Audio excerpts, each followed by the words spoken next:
Welcome back नाजरीन। आज PSP के सरबराह मुस्तफ़ा कमाल साहब ने प्रेस कॉन्फ्रेंस की, जिसमें उन्होंने एमक्यूएम पाकिस्तान को तनकीद का निशाना बनाया, पाकिस्तान पीपल्स पार्टी की सिंध हुकूमत और वफाकी हुकूमत को भी निशाना बनाया, पाकिस्तान तहरीक इंसाफ पर भी उन्होंने तनकीद की। उन्होंने ये कहा कि अल्ताफ हुसैन को दोबारा मिलिटेंटली जिंदा किया जा रहा है। मुस्तफ़ा कमाल साहब इस वक्त हमारे साथ मौजूद है, पीएसपी के सरबराह। बहुत बहुत शुक्रिया मुस्तफ़ा कमाल साहब, आपने हमें ज्वाइन किया। आज आपने कहा कि अल्ताफ हुसैन को दोबारा मिलिटेंटली जिंदा किया जा रहा है। 3 फैक्टर्स आपने बताए। अल्ताफ हुसैन साहब की सियासत, बानी एमक्यूएम की सियासत पाकिस्तान से तो बिल्कुल ख़त्म हो चुकी है, बल्कि बरतानिया में भी जो उनके करीबी साथी थे वो उनको छोड़ के जा चुके हैं। आपको क्यों लगता है कि उनको दोबारा जिंदा करने की कोशिश की जा रही है? नहीं, आप देखिए, अल्ताफ हुसैन की सियासत को ये नहीं है कि वो कोई बड़ी पब्लिक मीटिंग्स करेंगे, वो कोई जलसे जुलूस करेंगे, वो कोई बड़ी तहरीक चलाएंगे। अल्ताफ हुसैन की सियासत शुरू हुई लोगों को मारने से होती है और ख़त्म ही लोगों के मारने पे होती है। और अब इस बात पे कोई किसी को शक नहीं रहना चाहिए कि अल्ताफ हुसैन साहब रॉ से पैसे लेकर यहाँ पर किलिंग कराते रहे।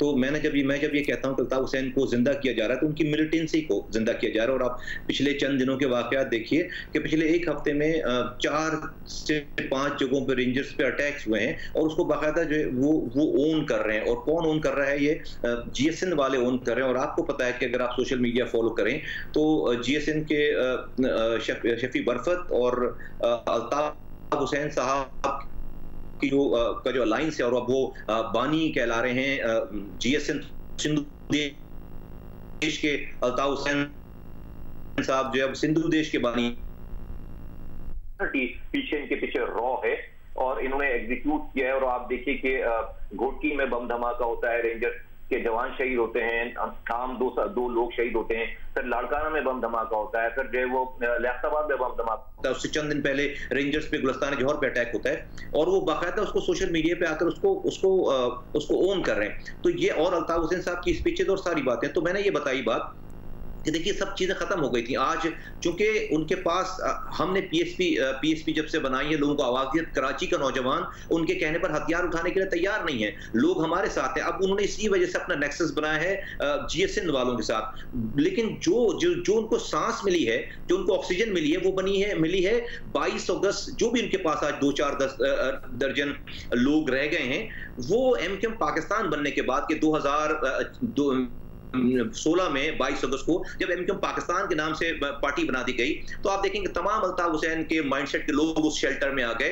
आप देखिए अल्ताफ हुसैन का जो झंडा है वही एमक्यूएम पाकिस्तान का झंडा है। अल्ताफ हुसैन का जो निशान है पतंग, वही उनका निशान है। अल्ताफ हुसैन की जो फिलॉसफी है वही एमक्यूएम की फिलॉसफी है। सिर्फ एक फर्क है कि अल्ताफ हुसैन डायरेक्ट एमक्यूएम पाकिस्तान के प्लेटफॉर्म से स्पीच नहीं कर सकते, वो स्पीच वो डायरेक्ट कर रहे हैं। फिर उसके बाद 2 सालों के बाद आप देखें कि शहर में जो वैक्यूम था उसको जो है वो नेचुरल फोर्सेस फिल करती। और तो यहाँ पर इलेक्शन हुए और जिस तरह से इलेक्शन हुए आपको पता है, पीपल्स PTI उस खाली जगह को, उस खिला को पुर नहीं कर सकी। अब MNA MPs के नाम उनके इलाकों के लोग नहीं जानते। तीसरी बात जो एक फैक्टर है जिसको जो अल्ताफ हुसैन के माइंडसेट को दवाम बख्श रहा है, तीसरा फैक्टर, वो पीपल्स पार्टी का तासुबाना निजाम है, जो उनकी गवर्नेंस। ये 3 फैक्टर्स आज आपने अपनी प्रेस कॉन्फ्रेंस में भी बताया, लेकिन आप कह रहे हैं कि उस जो मिलिटेंसी तर्ज की सियासत थी, वो जो माइंडसेट था वो वापस आ रहा है, या आप बात कर रहे हैं कि बानी एमक्यूएम की रीबर्थ होगी और उनका अभी भी कनेक्शन रहेगा, कोई ना कोई पाकिस्तान की सियासत में असर रसूख रहेगा? नहीं, असर रसूख तो देखिए, असर रसूख तो जब हम आए, जब वो बहुत बिल्कुल तरोताजा थे, कोई डैमेज नहीं था, उनके 51 MPs थे, गवर्नर था 14 सालों से, 8 सेनेटर्स थे, सेक्टर इंचार्जेस सब बैठे थे, 9-0 खुला हुआ था।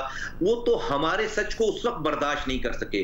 तो अभी हम जिंदा हैं, अभी पीएसपी जिंदा है। मैं सिर्फ पाकिस्तान की जो गलत पॉलिसीज हैं, मैं उस तरफ निशानदेही कर रहा हूं कि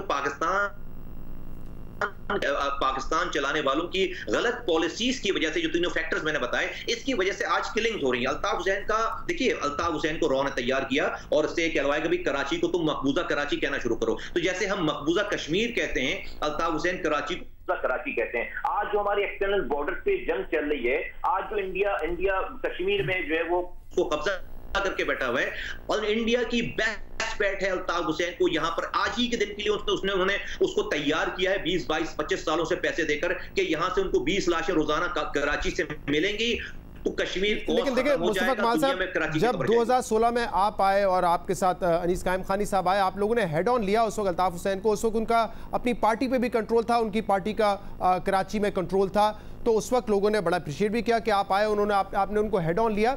बट आज ये तासुर गया है जैसे कि आप पीएसपी को जिंदा रखने के लिए दोबारा अल्ताफ हुसैन को जिंदा करने की बात कर रहे हैं, जो कि पाकिस्तान की सियासत में जीरो हो चुके हैं। ना मीडिया पे उनका नाम लिया जा सकता है, ना तस्वीर है, कोई एग्जिस्टेंस नहीं उनकी, ना पाकिस्तान की सियासत में कोई उनका अमल दखल है। तो अपनी पार्टी को जिंदा रखने के लिए, अपने एक बयानी को जिंदा रखने के लिए आप ये बात कर रहे हैं दोबारा? नहीं, ऐसा बिल्कुल नहीं है। नहीं, ऐसा बिल्कुल नहीं है। मैंने आज ये प्रेस कॉन्फ्रेंस की है डॉक्टर इमरान फारूक के फैसले को आने के बाद।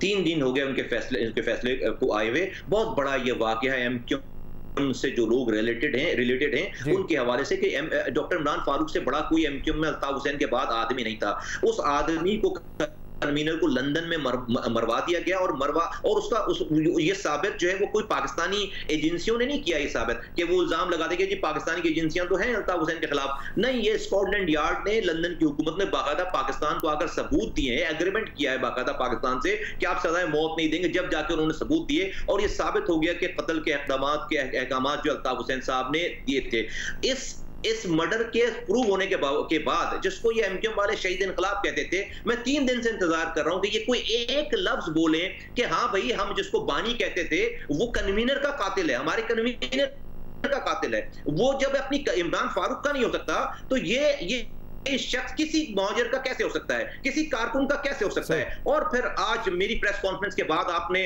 देखा कि जो है वो अनवर साहब ने वहां से एक जो है वो इंटरव्यू दिया है, तो मेरी बात तो सही साबित हो गई। 5 साल पहले जो मैंने बात की थी, आपने बिल्कुल ये कहा था कि उस वक्त भी रॉ से फंडिंग लेते हैं, मिलिटेंसी में इन्वॉल्व हैं। 2016 में भी आपने ये बात की थी, इसके बाद भी आप ये बात करते रहे। आज के प्रोग्राम का वक्त खत्म हो गया। प्रोग्राम में इतना ही। इसका फीडबैक आप हमें दे सकते हैं हमारे सोशल मीडिया पर। इजाजत दीजिए, अल्लाह हाफ़िज़।